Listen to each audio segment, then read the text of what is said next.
लोकसभा चुनाव से पहले दिल्ली में कांग्रेस और आम आदमी पार्टी के बीच एक बार फिर से टकराव की स्थिति देखने को मिल रही है। इस बीच कांग्रेस नेता संदीप दीक्षित ने एक बार फिर से दिल्ली के सीएम अरविंद केजरीवाल पर तीखा हमला बोला है। संदीप दीक्षित ने अपने एक बयान में कहा, एक समय था जब हमें लगता था कि दिल्ली को पूर्ण राज्य का दर्जा मिलना ही चाहिए, लेकिन जिस तरह से अब दिल्ली में काम हो रहे हैं, केंद्र और दिल्ली सरकार के बीच जिस तरह से सत्ता विभाजन है, उसमें ज़्यादा बदलाव की जरूरत नहीं है।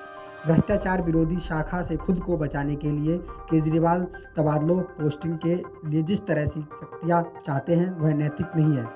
तो आइए आपको भी सुनाते हैं संदीप दीक्षित ने अपने बयान में क्या कुछ कहा है। देखिए, एक ज़माना था जब हम लोगों को लगता था कि दिल्ली को पूरे राज्य का दर्जा मिलना चाहिए, लेकिन जब अपना अनुभव हुआ दिल्ली का और कुछ समय से दिल्ली किस तरीके से चल रही है उसको देखा है, तो जो अभी जिस तरीके से शक्तियों का पावर्स का डिवीज़न है भारत सरकार में और दिल्ली सरकार में, इसमें बहुत ज़्यादा परिवर्तन की ज़रूरत नहीं है। इसके साथ भी बहुत अच्छे काम हुए हैं, दिल्ली में बेहतरीन काम हुए हैं। सिर्फ जो सत्ता के दुरुपयोग वाली जो बातें होती हैं, ट्रांसफ़र करना, पोस्टिंग करना, एंटी करप्शन बांच से अपने आप को बचाना, ये सब अधिकार जो केजरीवाल चाह रहे हैं, ये कहीं भी नैतिक मुझे नहीं दिखता है। मेरे हिसाब से जो आज की परिस्थिति है वो ओवरऑल अगर आप माने तो दिल्ली के हित की है। हाँ, कुछ चीज़ें जैसे हम लोग पहले भी कहते थे कि ट्रैफिक पुलिस जैसे है, भाई अगर ट्रांसपोर्ट दिल्ली के पास है तो ट्रैफिक पुलिस अगर आ जाए तो कोई बुरी बात नहीं होगी। ऐसे करके कुछ चीज़ों का आप विभाजन कर सकते हैं। कुछ आपको काम की प्रक्रियाओं में कभी कभी लगे कि कोई दिक्कत हो रही है तो वो कर लीजिए।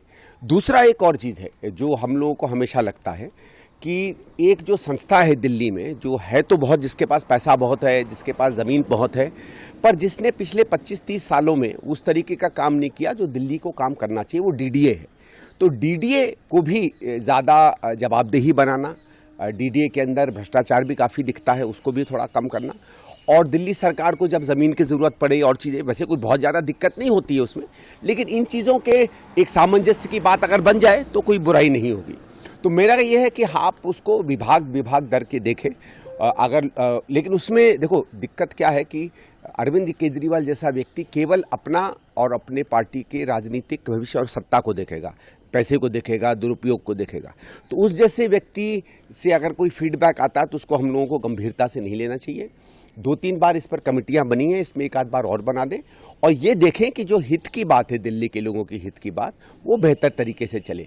लेकिन पूर्ण राज्य के दर्जे को आज की परिस्थिति में मैं समझता हूं कम से कम ये कोई उचित नहीं है और ना ही इसका मैं समर्थन करूंगा। बता दें कि इससे पहले संदीप दीक्षित ने आम आदमी पार्टी को भ्रष्ट और भरोसे के लायक नहीं बताया था। उन्होंने कहा था कि बीते दिनों हुई बैठक पार्टी को मजबूत करने के लिए थी। हमने ये भी कहा है कि हम 7 सीटों पर लड़ेंगे, बल्कि ये नहीं कहा कि हम 7 सीटों की तैयारी कर रहे हैं। Video desk अमरउजाला.com। अमर उजाला अब आपके टीवी पर भी। अपने स्मार्ट टीवी पर YouTube पर सर्च करें अमर उजाला, चैनल सब्सक्राइब करें और देखें ताजा खबरें, वो भी HD क्वालिटी में।